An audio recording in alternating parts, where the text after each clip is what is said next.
Bom, boa noite a todos. Estamos aqui para mais um encontro de estudos no grupo de estudos espíritas, na Casa de Estudos Espíritas Fraternidade. Eu me chamo Flávio Rei de Carvalho e ficou sob o meu encargo a realização do estudo de hoje. Um estudo que, como nós veremos adiante, vai tratar da trajetória da Boa Nova e o Evangelho segundo o Espiritismo. Mas antes de iniciarmos no estudo propriamente dito, vamos fazer uma leitura preparatória para nos ambientarmos melhor e nos sintonizarmos melhor com o plano espiritual. E a mensagem que eu escolhi é do livro Palavras de Vida Eterna, mensagem do Espírito Emmanuel, psicografia de Francisco Cândido Xavier. A mensagem é o capítulo 74, chamado Nossa Cruz. Se alguém quiser vir após mim, negue-se a si mesmo e tome a sua cruz e siga-me. Jesus. Isso aqui foi extraído de Marcos, capítulo 8, versículo 34. E Emmanuel comenta: ninguém se queixe inutilmente. A dor é processo. A perfeição é o fim. Assim sendo, caminheiros da evolução ou da redenção têm cada qual a sua cruz. Esse almeja, aquele deve. E para realizar o ressarcir, a vida pede preço. Ninguém conquista algo sem esforçar-se de algum modo, e ninguém resgata esse ou aquele débito sem sofrimento. Enquanto a criatura não adquire consciência da própria responsabilidade, movimenta-se no mundo a feição de semi-racional, amontoando problemas sobre a própria cabeça. Entretanto, acordando para a necessidade da paz consigo mesma, descobre de imediato a cruz que lhe cabe ao próprio burilamento. Encarnados e desencarnados, jungidos à terra, vinculam-se todos ao mesmo impositivo de progresso e resgate. No círculo carnal, a cruz é a dificuldade orgânica, o degrau social, o parente infeliz. No plano espiritual, é a vergonha do defeito íntimo não vencido, a expiação da culpa, o débito não pago. Tenhamos, pois, coragem precisa de seguir o Senhor em nosso anseio de ressurreição e vitória. Para isso, porém, não nos esqueçamos de que será preciso olvidar o egoísmo inconstante e tomar nossa cruz. Então, com essa leitura, elevemos o nosso pensamento ao mais alto, buscando a sintonia com os espíritos que auxiliam essa casa, os orientadores desse trabalho, para que possamos ser fiéis ao objetivo a que nos propomos, para que possamos ser úteis instrumentos na divulgação da mensagem de Jesus e das lições trazidas de forma rediviva por meio do Espiritismo.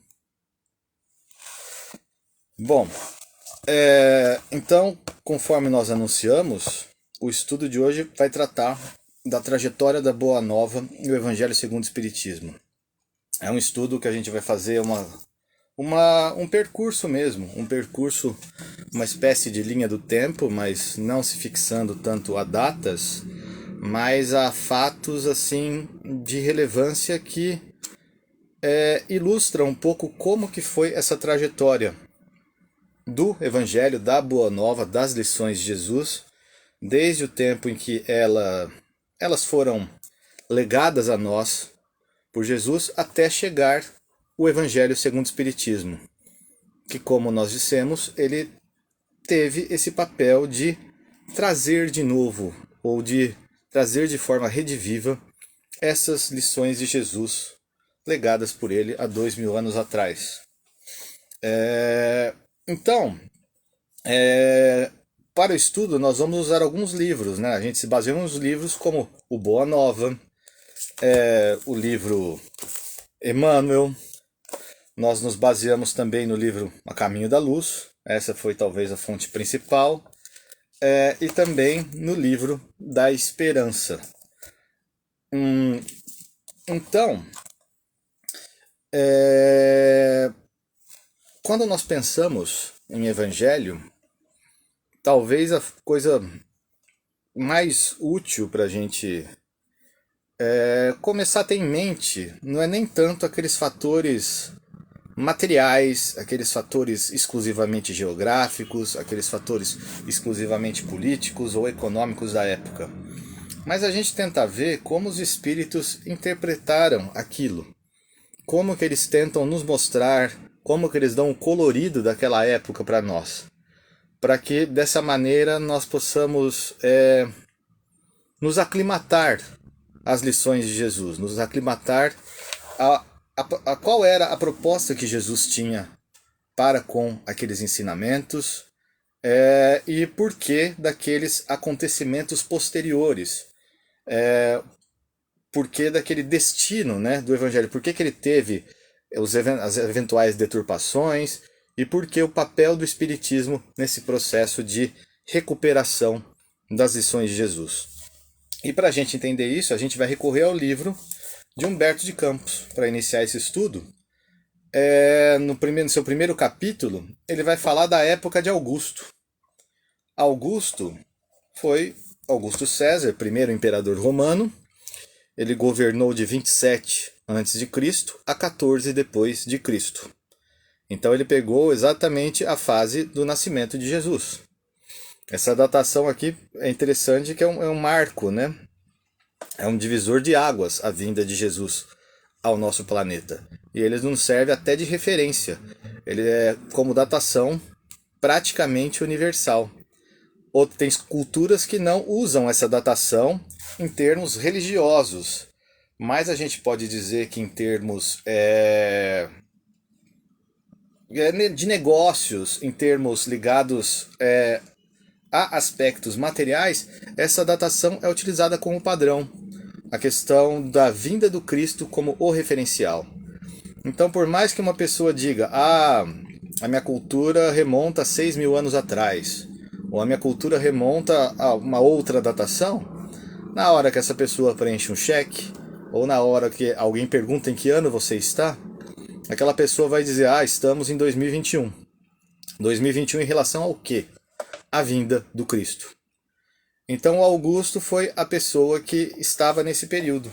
Então, como nós dissemos, ele iniciou o seu governo, podemos dizer assim, 27 anos antes da vinda do Cristo e durou até 14 anos depois do nascimento do Cristo. E Humberto de Campos explica sobre esse período. Uma nova era principiara. O grande império do mundo, o Império Romano, né, como que influenciado por um conjunto de forças estranhas, descansava numa onda de harmonia e júbilo, depois de guerras seculares e tenebrosas. A esfera do Cristo se aproximava da Terra numa vibração profunda de amor e beleza. Sua lição de verdade e de luz ia espalhar-se pelo mundo inteiro, como chuva de bênçãos magníficas e confortadoras. Então essa fase de Augusto é conhecida como o período denominado Pax Romana, que é exatamente quando teve essa diminuição daquele fluxo ou daquela trajetória de guerras vividas por Roma. Porque Roma se pautou, em boa medida, na maior parte de sua história, pelo impositivo da conquista. Impositivo da conquista por meio de guerras, por meio do domínio, por meio do combate aos outros povos, subjugando-os em boa medida. Então, nessa época, o que Humberto de Campos nos coloca é que um conjunto de forças estranhas, ou seja, forças diferentes, forças que até então não haviam agido, a gente pode dizer assim, daquela forma no nosso planeta. Ele coloca que forças eram essas? Quais forças que fizeram essas guerras diminuírem ou o clima melhorar, envolver a Terra numa vibração profunda de amor e beleza? Foi a aproximação de Jesus. A aproximação, a vinda de Jesus ao nosso planeta. Isso alterou, foi como que alterando a questão vibratória de nosso mundo. E isso era um terreno, era uma preparação de terreno para que as lições dele fossem propagadas a partir dali. E a ideia é que elas se espalhassem pelo mundo inteiro, como ele coloca aqui, como chuva de bênçãos magníficas e confortadoras.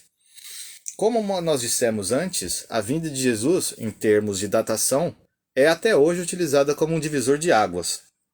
Mas Emmanuel, no livro A Caminho da Luz, ele fala que a vinda do Cristo não seria somente isso, mas a vinda dele ao planeta assinalaria o maior acontecimento para o mundo, de vez que o Evangelho seria a mensagem do céu, ligando a terra ao reino luminoso de Jesus. Então, seria o estabelecimento dessa conexão, ou seja, a ligação da terra com o céu. O papel da vinda de Jesus teria esse.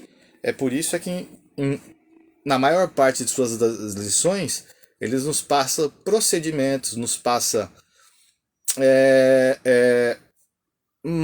maneiras de agir, conduta, o que Kardec chama de lição moral, as lições morais de Jesus, no sentido da gente buscar esse reino de Deus, ou esse reino dos céus, que como o próprio Humberto de Campos define no livro Boa Nova, o reino de Deus, ou reino dos céus, é o trabalho de Deus no coração das pessoas. Então é algo que a gente tem que fazer dentro de nós. Então, se antes, no Antigo Testamento, a gente tinha, por exemplo, os 10 mandamentos registrados em tábuas de pedra, aquele referencial externo que era para ser lido, decorado, repetido, etc. Agora, as lições de Jesus deveriam ser registradas em nossa mente e em nosso coração, norteando as nossas ações, as nossas atitudes, uns para com os outros. Então as lições de Jesus envolveriam exatamente esse movimento de dentro para fora, e não mais aquele movimento de fora para dentro. Esse momento de fora para dentro foi a fase do Antigo Testamento. Muita gente vive ainda nessa fase até hoje. Boa parte de nós, aliás, a gente vive sob o impositivo das leis e com medo da punição dessas leis. A gente deixa de fazer o que a gente muitas vezes tem vontade porque a lei cria restrições. Mas Jesus, ele inaugura a época da conscientização. Ele espera que nós tomemos consciência do que é certo, do que é errado, para que o nosso agir independa de leis externas, mas para que nós possamos agir conforme aquilo que está gravado em nossa consciência. Ou seja, aquela lei de Deus, aquela lei de amor, aquela lei que rege e harmoniza todo o universo. Então Jesus veio trazer essa mensagem. Daí Emmanuel chamar que foi o maior acontecimento do mundo.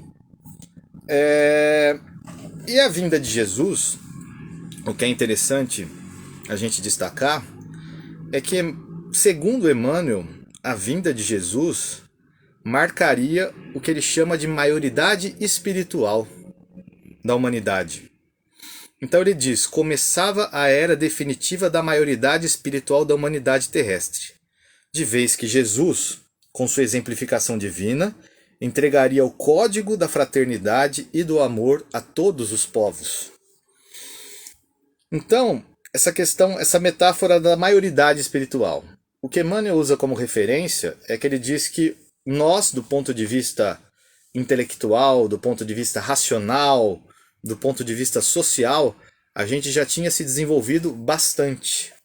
E de maneira bastante razoável, a gente pode dizer assim.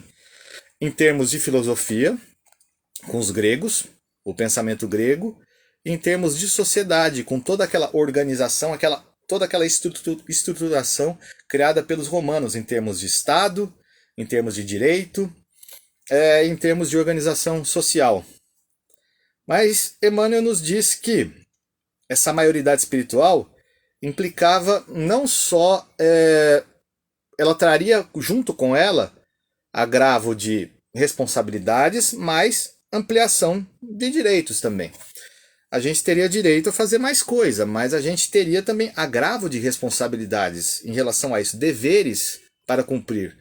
os nossos deveres aumentariam, porque supostamente a gente teria tomado maior consciência, a gente teria aberto mais a nossa mente para a questão das realidades do mundo espiritual, a realidade dos céus, se a gente fosse dizer assim, a realidade de Deus, daquele Deus Pai, aquele Deus único, aquele Deus amor.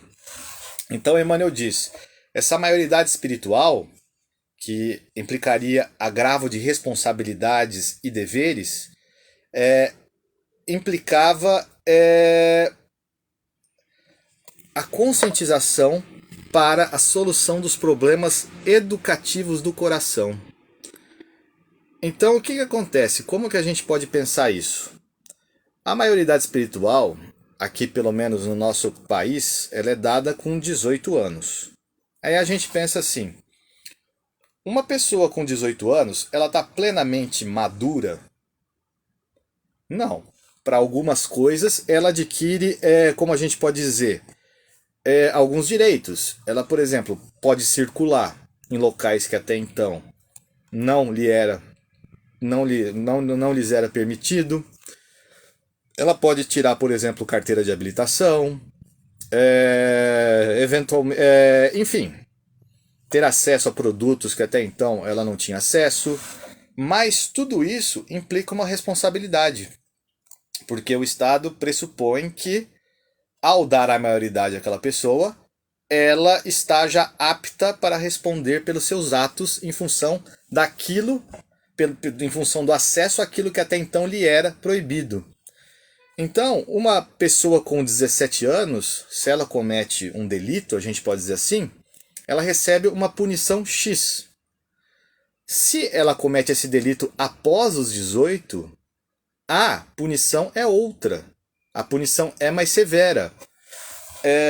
Então, essa questão de agravo de responsabilidade e de deveres é muito parecido com isso com que a gente vive quando a gente passa pelos 18 anos. Nós estamos totalmente maduros, totalmente despertos, totalmente conscientes? Não. A maioria de nós não. E alguns fazem besteiras, etc., e arcam com as consequências perante a sociedade. Tem que ressarcir, vamos dizer, a sociedade de alguma forma. Em termos espirituais, perante a questão da lei divina, ou seja, a lei de causa e efeito, a mesma coisa. Um delito ou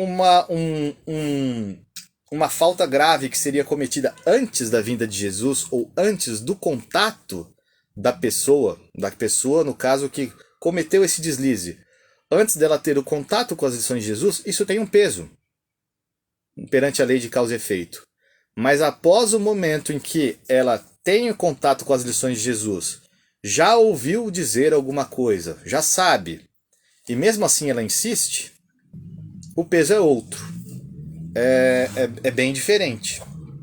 Então é um pouco isso que Emmanuel quer dizer, que a maioridade espiritual implicava agravo de responsabilidades e deveres para a solução de grandes problemas educativos do coração. Então, a partir daquele momento, caberia a cada um de nós trabalhar os problemas educativos do coração.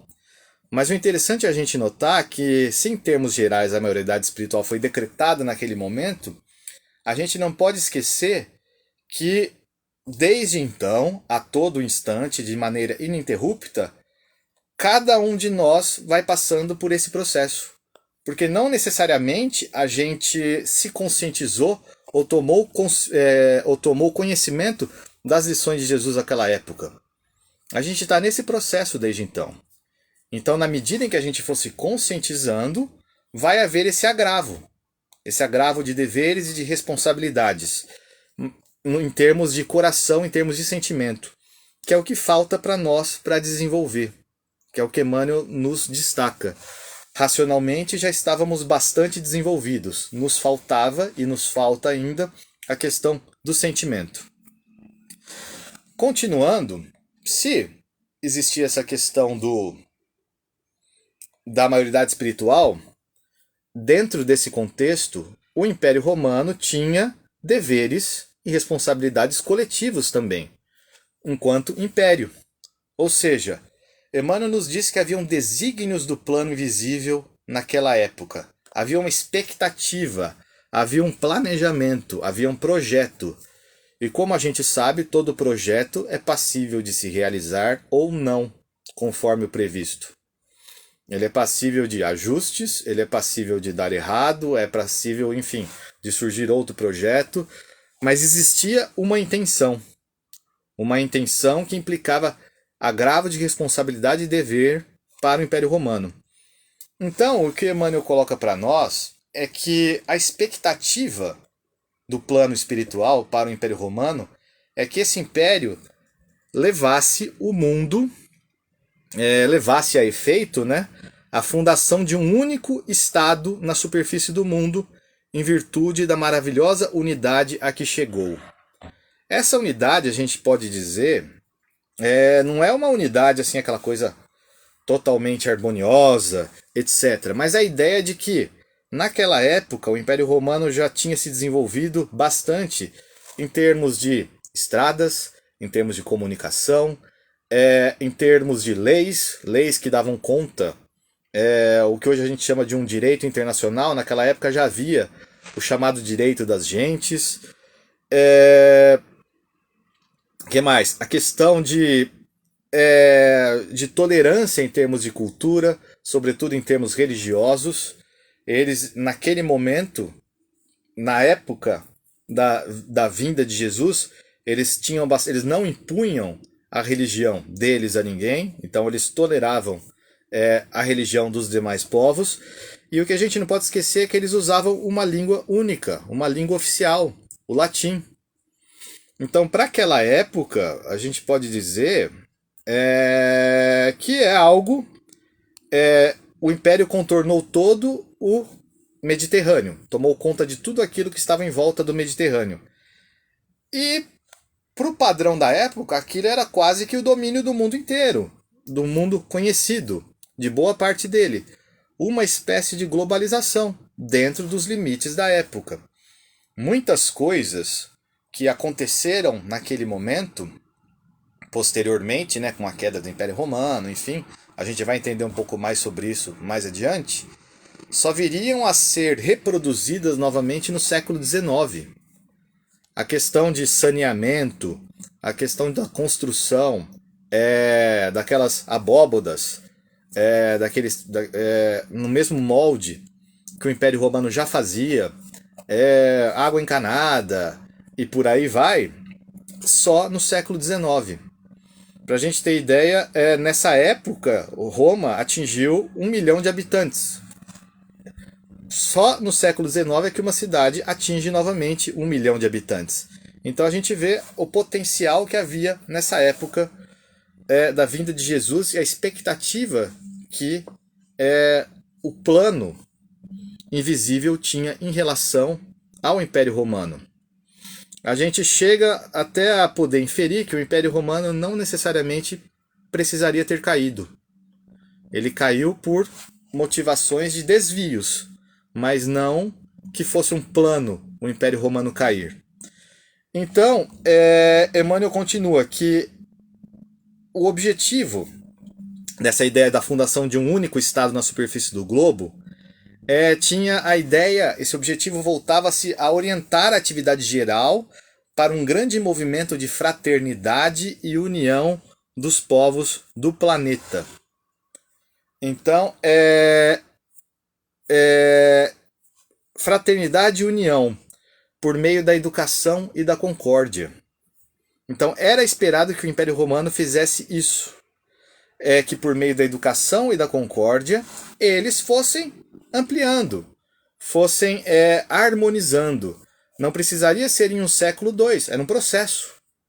Não necessariamente nós precisaríamos estar em um mundo diferente daquele.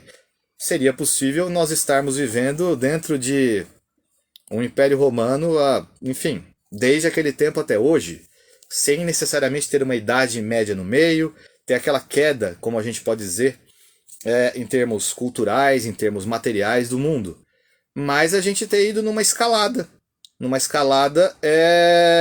mais sem tantos altos e baixos. Mas enfim, o que Emmanuel coloca é que desvios foram cometidos pelos romanos. Os espíritos encarnados, segundo ele, não conseguiram a eliminação dos laços odiosos da vaidade e da ambição, contraindo débitos penosos perante os tribunais da justiça divina. Ou seja, muitos deles já estavam nesse grau. O Império Romano coletivamente já estava dentro daquele padrão de maioridade espiritual. Então, o que era feito antes, como eu disse, tinha um peso. O que era feito depois, que foi decretada a maioridade espiritual, tinha outro peso. Então, esses laços de vaidade, de ambição, de orgulho, de egoísmo, que são sentimentos bastante destacados, que nós devemos combater, né? Bastante destacados nas lições de Jesus, foram exatamente esses sentimentos que fizeram com que o Império Romano desviasse daquilo que era esperado.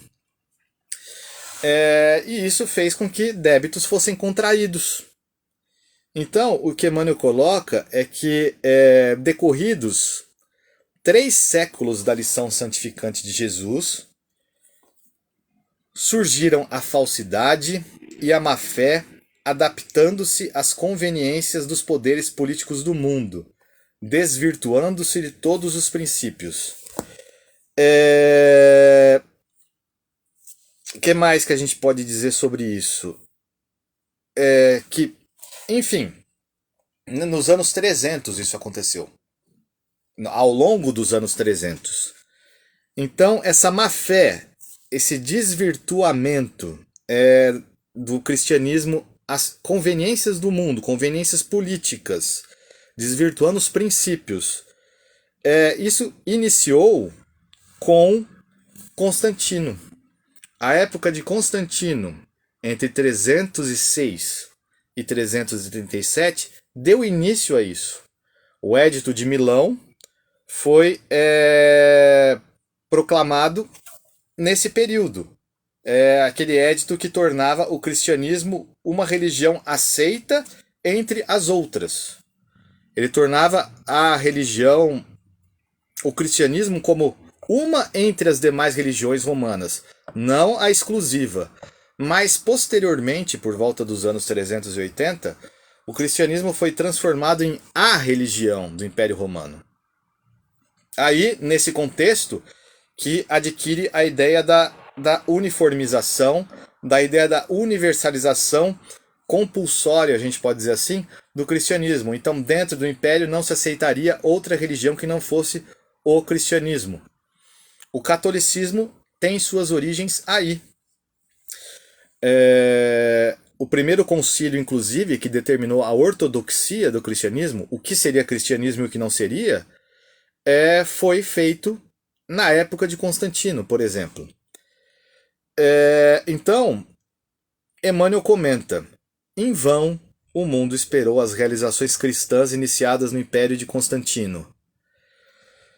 Aliada do Estado e vivendo à mesa dos seus interesses econômicos, a Igreja não cuidou de outra coisa que não fosse o seu reino perecível, prendendo-se a interesses rasteiros e mesquinhos da política temporal.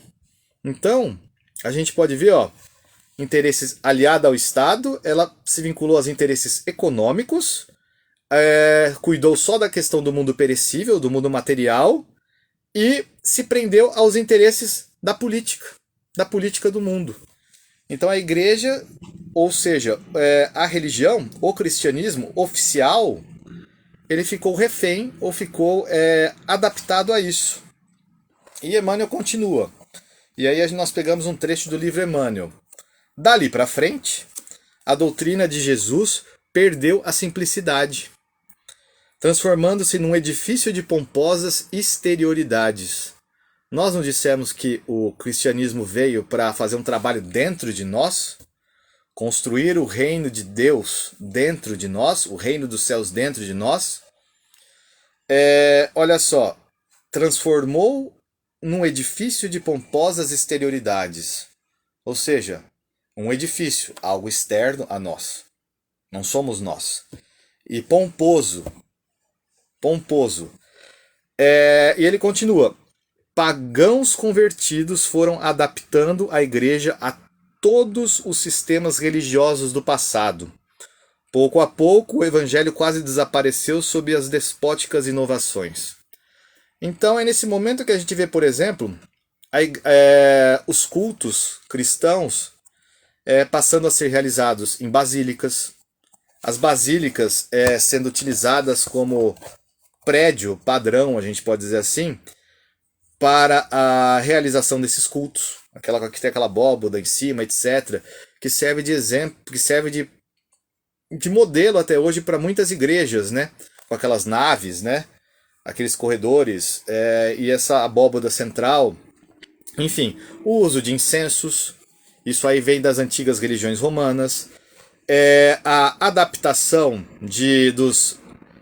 do politeísmo romano aos santos, né? Ao surgimento de vários santos, exercendo mesmo que a funções semelhantes àqueles antigos deuses romanos, e por aí vai. Então uma série de adaptações foram sendo feitas e o cristianismo foi perdendo aquela essência simples dele, aquela essência de que ele deveria viver dentro de nós, que nós deveríamos ser cartas vivas do evangelho. Ele acabou se tornando algo externo, algo ritualístico, algo formal, algo ligado a cargos, algo ligado a edifícios, instalações, regras, procedimentos, enfim, liturgia. O cristianismo se tornou isso.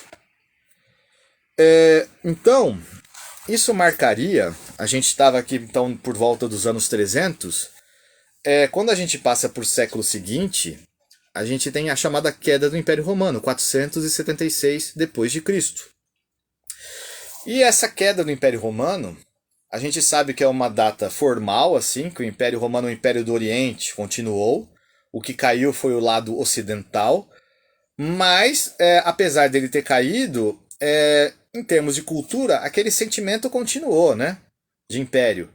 Eles não tinham essa consciência de, o Império Romano caiu, de fato, nós estamos... Eles foram vivendo e o mundo é que foi gradualmente, ao longo dos séculos, como a gente pode dizer, foi se desfazendo.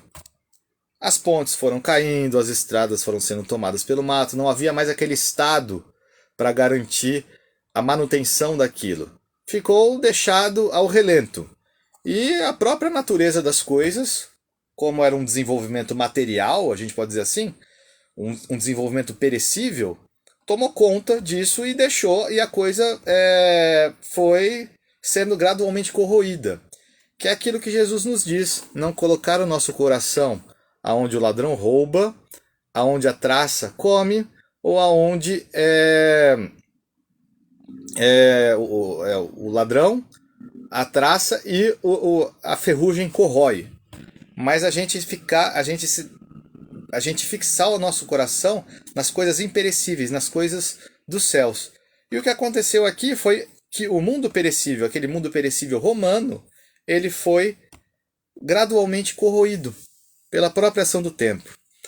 Aí ele coloca aqui, Emmanuel, é aí nessa época de transições que vamos encontrar as razões da Idade Média, o período escuro da história da humanidade. É que um novo ciclo de civilização começava, sobre o cadáver da civilização que não soubera prover o seu glorioso destino. Então, se a gente perceber, essa frase dele deixa bastante claro. Havia uma civilização que não soube prover ao seu glorioso destino, ela não soube corresponder, dar a resposta que era esperada, e houve um novo ciclo estava dando início. E como todo novo ciclo, aquela fase do plantio, por exemplo, você tem que tirar o resto das plantas que ficaram ali depois da colheita, passar o arado novamente, preparar a terra, etc. Dar uma zerada no terreno para poder plantar e iniciar o ciclo novamente da produção daquela planta. Aí é nisso que ele fala que estão as razões da Idade Média. Porque Roma já havia se desenvolvido e, teoricamente, deveria ter dado frutos. mas não deu os frutos esperados. Então era necessário que aquelas plantas que estavam ali secassem até a raiz, para que dessem lugar ao nascimento de novas plantas no mesmo terreno. Daí é que ele coloca aqui, ó, um novo ciclo de civilização começava sob o cadáver da grande civilização que não soubera prover ao seu glorioso destino. Então por isso que a gente vê aquelas ruínas, aquela ideia de fim de mundo, ou de declínio do mundo, a ideia negativa que se criou durante muito tempo de Idade Média, chamada também de Idade das Trevas, ou período escuro, enfim. Aquele período que separaria, média por quê? Porque ela está entre o Renascimento e entre a história antiga. Ela estaria entre dois esplendores, a gente pode dizer assim. O esplendor da antiguidade e o esplendor do Renascimento, que marcaria o início da Era Moderna, que é um período de ressurgimento de forças. Então esse ciclo civilizacional, ele teve então esse seu início na Idade Média, essa fase que viveu sob o cadáver de uma civilização. Por isso é que a gente tem quase que inconscientemente essa idolatria, né, muitos de nós, por ruínas. As pessoas adoram ver uma coluna romana, uma ruína romana. Existe esse culto, a gente pode dizer, essa reverência até hoje. Porque inconscientemente talvez nós tenhamos isso gravado de que era para aquilo ter dado certo, mas não deu. Então foi necessário que um novo ciclo fosse começado. Então Emmanuel coloca que desde o século III, quando houve esse desvirtuamento do cristianismo, quando ele se adaptou aos interesses do mundo, estacionou o homem espiritual em seus surtos de progresso. Então ele coloca assim, que em linhas gerais, nós, em termos de sentimento, estamos parecidos com uma pessoa do século III, do século IV, uma pessoa dos anos 300. A gente não age muito diferente deles. E ele chega ao extremo de dizer, a realidade é que a civilização ocidental não chegou a se cristianizar. Então, é uma coisa para a gente pensar, né? E o que aconteceu a partir daí? Houve esse declínio material e, posteriormente, no século XVI, séculos XV e XVI, lá naquela fase, se a gente olhar, depois de 1000 anos aproximadamente da queda de Roma, o período que abrange a Idade Média, somente depois disso é que ocorre o início da chamada História Moderna. E a História Moderna ela é marcada por uma série de um desabrochar, né, a gente pode dizer assim, de uma série de inventos, de inovações, que muitas delas presentes até hoje no nosso dia a dia. Então a gente vê, por exemplo, o surgimento da imprensa em 439, aquela questão dos tipos móveis com Johannes Gutenberg. Ele que fez isso, a questão da imprensa. Então facilitaria, os livros não mais precisariam ser copiados manualmente. Você criaria a prensa, criaria os tipos móveis, montaria o modelo e você imprimiria várias páginas daquele livro. Que mais que a gente pode dizer aqui que aconteceu? Que facilitou assim esse processo? Que decorreu desse processo da imprensa? A questão da divulgação do Novo Testamento em grego em 1516, traduzido por Erasmo de Roterdã. Novo Testamento que saiu impresso, já não era mais na forma manuscrita, feita pelos copistas, mas que foi um dos motivos ou um dos estopins para a realização da Reforma Protestante, que foi iniciada em 1517. E Emmanuel coloca, a Igreja, quer dizer, ele coloca que a Reforma foi um órgão da repulsa geral aos abusos da Igreja, no capítulo da imposição dogmática e da extorsão pecuniária. Os postulados de Lutero constituíram, antes de tudo, modalidade de combate aos absurdos romanos, né, dos católicos romanos, ou da Igreja Romana, sem representarem o caminho ideal para as verdades religiosas. Então ele coloca assim, que a a reforma ela teve um papel importante porque ela rompeu com a ideia de autoridade única da igreja. Então a igreja não mais controlava o pensamento, não mais controlava a questão da interpretação da Bíblia, por exemplo. Existia uma vertente alternativa, a vertente decorrente da reforma. Então houve uma ruptura da ideia de cristandade. Criou-se a noção de relatividade surge aí. Então, com a relativização da autoridade romana, surge também abre-se margem para o questionamento das coisas, do questionamento dos ensinamentos, dos questionamentos das coisas que nós observamos no mundo, das chamadas verdades, né, que eram ensinadas nas escolas, nas universidades e por aí vai. Então o que acontece aqui nessa época, em função da relativização da autoridade religiosa, motivada pela Reforma Protestante, novos conhecimentos começam a ser produzidos. Então a gente percebe que contribuiu para isso também, por exemplo, a descoberta da América, 1492, a circunnavegação, realizada em 1522.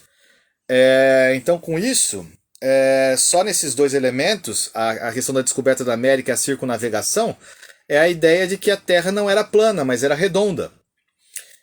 A querela entre heliocentrismo e geocentrismo.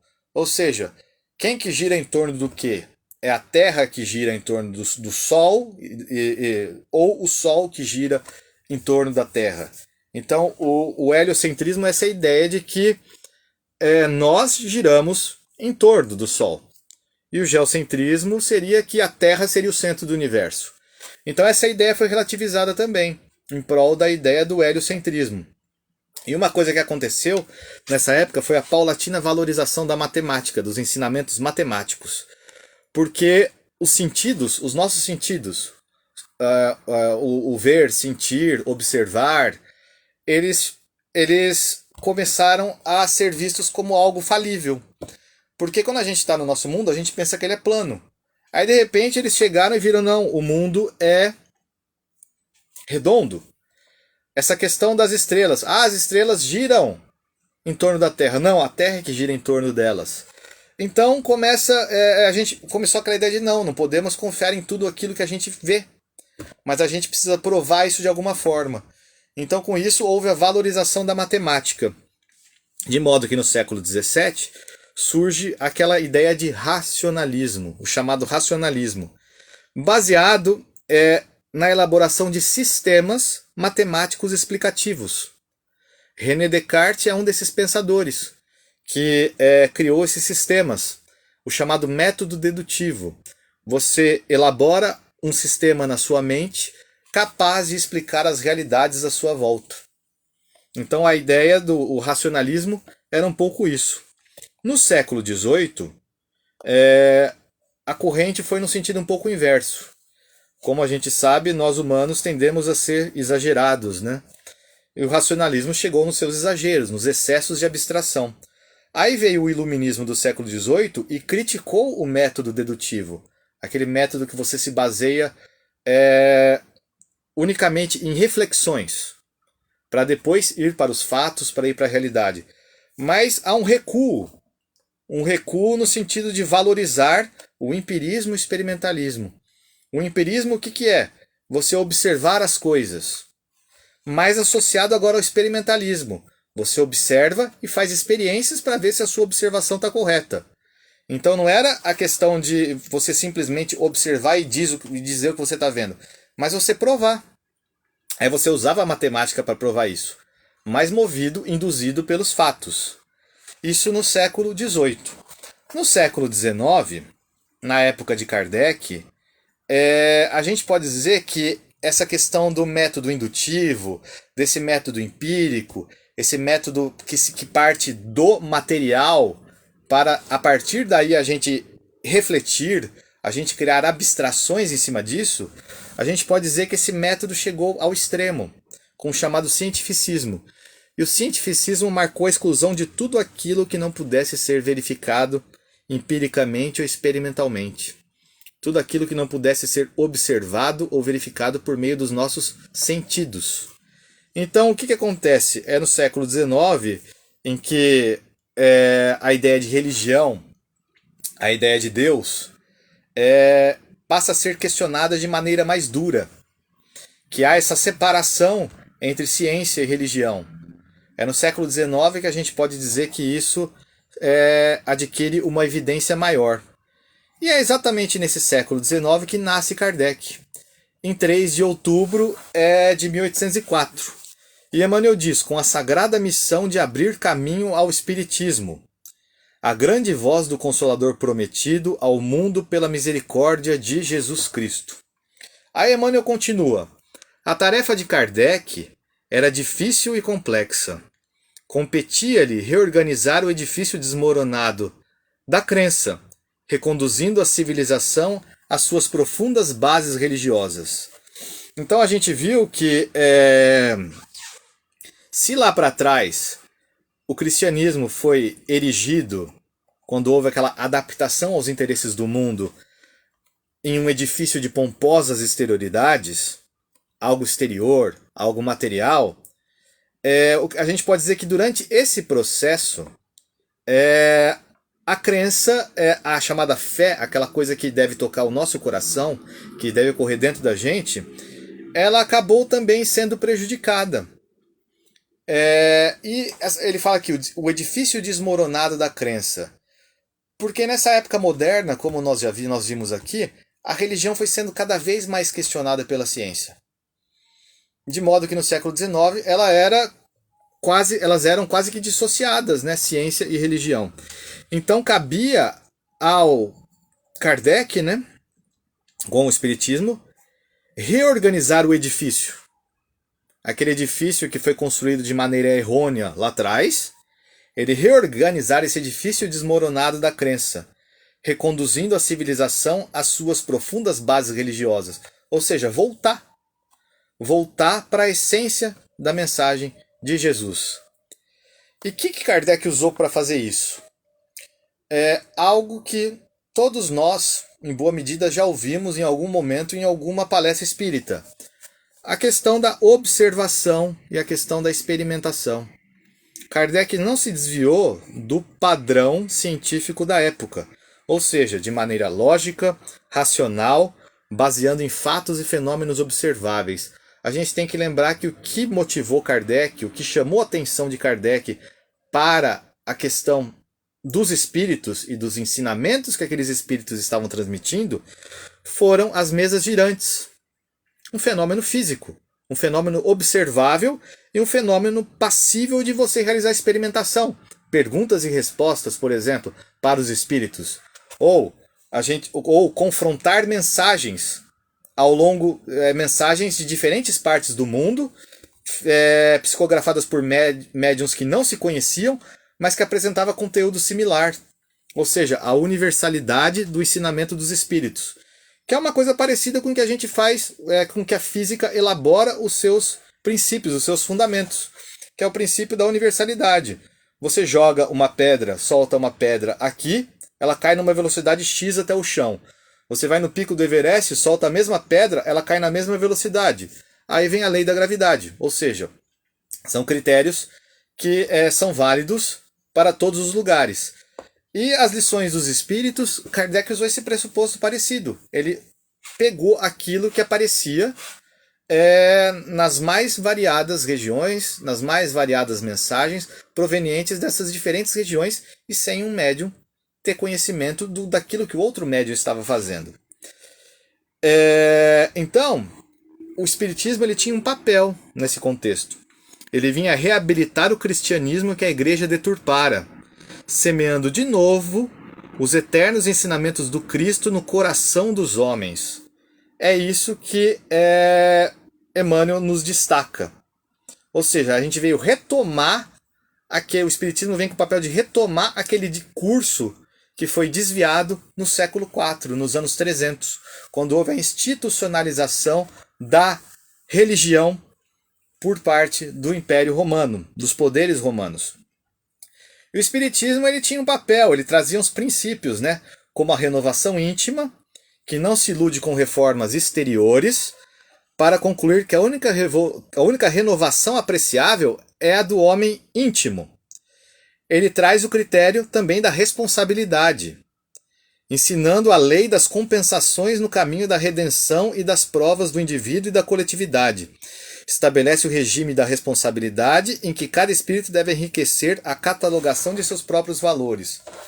Fraternidade, ele também traz. Então, pela compreensão dos laços fraternos que reúnem a comunidade universal.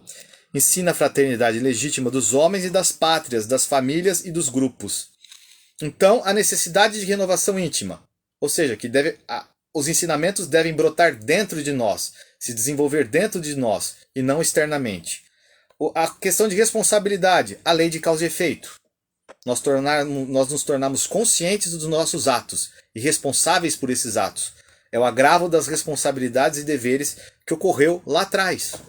Só que nós ainda precisamos aprender isso, nós ainda estamos nesse processo de aprendizado, de assimilação, de conscientização desses deveres, ora agravados. E a questão da fraternidade, ou seja, a questão da lei de amor. Lei de amor que deve pautar as nossas relações, nos harmonizando uns aos outros, evitando a discórdia, a imposição, as guerras, que foi tudo aquilo que o Império Romano fez naquele tempo. Ou seja, combatendo a vaidade, a ambição, o orgulho, etc. Então, com isso, o Evangelho segundo o Espiritismo, a gente chegando no Evangelho segundo o Espiritismo, que é a obra de Kardec que trata especificamente do ensino moral de Jesus, ela veio trazer isso. Ela veio trazer de volta a essência desse ensinamento moral de Jesus, que havia sido, digamos assim, que em cima dela foi, digamos assim, colocada uma série de coisas desnecessárias. Então Kardec ele vem como um grande espanador, tirando aquela poeira toda, separando o joio do trigo, ou garimpando, né, a gente pode dizer assim, tirando o que é areia das pepitas, né, a gente pode dizer assim, que Jesus nos legou. E separou o que é o ensino moral, aquele ensino moral universal, que, como ele diz na introdução do Evangelho segundo o Espiritismo, todo mundo aceita, todo mundo concorda, ninguém questiona, mas falta, apesar disso, como ele coloca, nós compreendermos.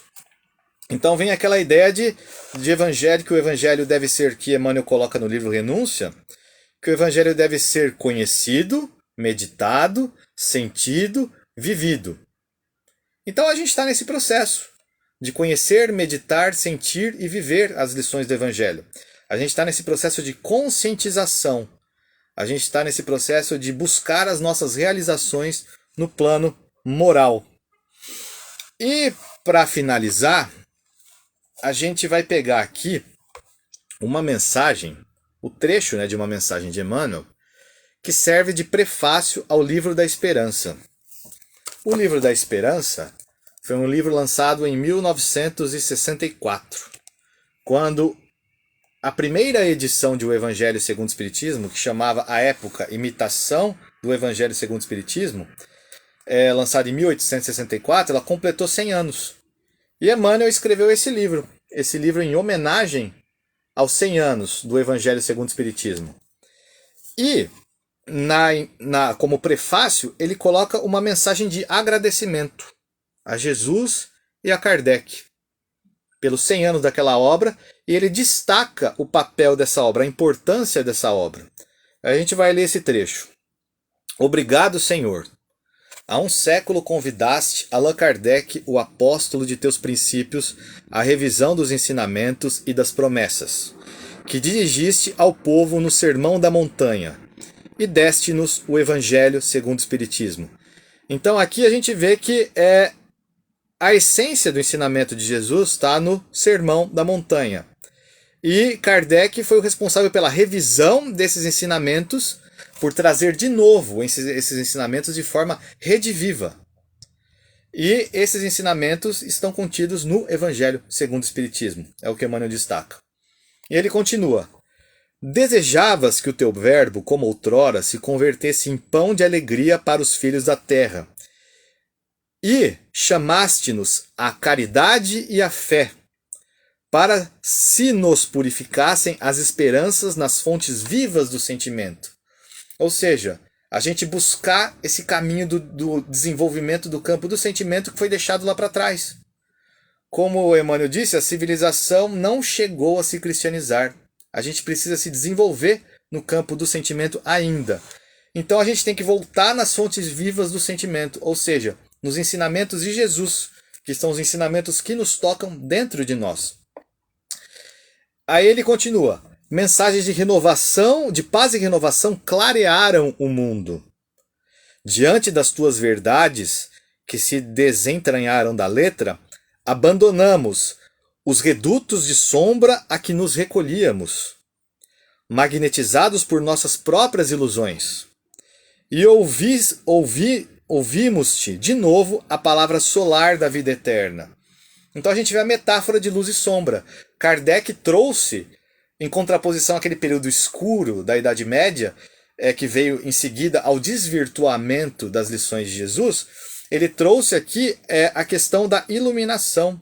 Aqui, a palavra solar da vida eterna. A questão da reencarnação, da imortalidade da alma. Agradecemos-te esse livro, em que nos induzes à fraternidade, ao trabalho, à compreensão, à tolerância, arrebatando-nos da influência das trevas, ou seja, da influência daqueles sentimentos de vaidade, de ambição, de orgulho, de egoísmo. Ou seja, afasta a gente disso pela certeza das perenes consolações, ou seja, a ideia da imortalidade da alma. A gente saber que nós estamos aqui num processo de desenvolvimento e de evolução. Essa nossa vida é uma etapa necessária. O que está aqui no mundo é para nos servir a esse desenvolvimento e não nós servirmos a essas coisas perecíveis, nos escravizarmos a ela. Então Kardec veio trazer isso para nós. Ele veio recuperar essa questão da religião interior, da religião que nós devemos viver dentro de nós, e deixar de lado essa questão da religião exterior, da religião pautada nas pomposas exterioridades, a religião pautada naquele excesso de regras, formalismos, em rituais, em cargos, e por aí vai. Naquelas estruturas, né, aquelas estruturas quase que piramidais, né, de pessoas, cargos que ficam à mercê dos interesses de um pequeno grupo, e por aí vai. Então, o que a gente queria trazer para hoje é essa lição da trajetória da Boa Nova e o Evangelho segundo o Espiritismo. Lembrando que é um trabalho a ser feito por nós, cada um de nós, dentro de si. E cada um realizando esse trabalho dentro de si, a reação vai em cadeia.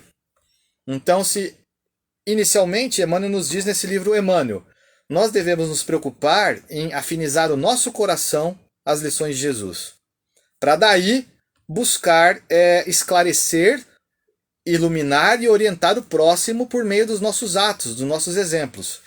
Assim que essas pessoas são influenciadas também, ele diz, os nossos lares começam a se pautar por um novo padrão. Na sequência, os bairros, as cidades, os estados e o mundo como um todo vai passar a respirar aqueles mesmos ares dos orbes elevados. Só assim, mas é se cada um tomar essa consciência. Então não é algo vindo de cima para baixo, mas é algo que deve partir de cada um de nós. Cada um nessa preocupação de se conscientizar. Ou de, conforme a gente leu naquela mensagem inicial, né, nossa cruz, que abriu a reunião de hoje, nós deixarmos de agir como semi-racionais e cada um tomar sua própria cruz e assumir a sua responsabilidade perante os seus atos e trilhar um novo caminho, um caminho de redenção, um caminho de autoburilamento, um caminho de melhoria e de desenvolvimento do campo do sentimento pautado pelas lições de morais de Jesus. Então era isso que a gente tinha para dizer hoje. Então, finalizando a reunião desta noite, nós gostaríamos de agradecer aos espíritos orientadores dessa casa, aos espíritos que nos inspiraram a dizer essas palavras, lembrando que esses estudos servem de convite para que todos nós possamos cada vez mais nos conscientizarmos do imperativo que nos cabe de nos melhorarmos sempre, internamente e de maneira efetiva, de modo que nossos atos possam refletir os ensinamentos de Jesus. Assim sendo, agradecemos e encerramos a reunião de estudos desse dia.